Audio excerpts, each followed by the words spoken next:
Hi guys, nagkakabalakubak ka ba parati sa inyong kilay and ayaw mo mag-apply ng steroids? Isang secret na ginagawa natin is to look for a sunscreen na merong titanium dioxide. Pero hindi basta-basta sunscreen guys, no? Importante din yung formulation. Look for something that has mixed physical and chemical filters. So basically, ang ginagawa ko kasi guys, ako meron akong seborrheic dermatitis. Nag-a-apply ako everyday hanggang sa aking kilay ng ating sunscreen na may titanium dioxide. Kasi guys, sa seborrheic dermatitis, importante ang role ng fungus dito.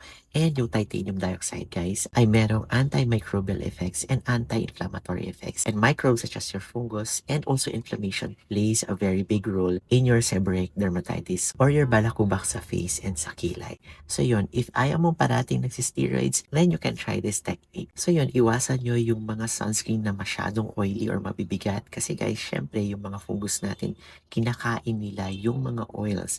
So the oilier your sunscreen is, baka hindi mag-work. So look for something that has good formulation, yung hindi masyadong oily, and make sure it has titanium dioxide. Alright guys, so I hope this helps. Bye-bye!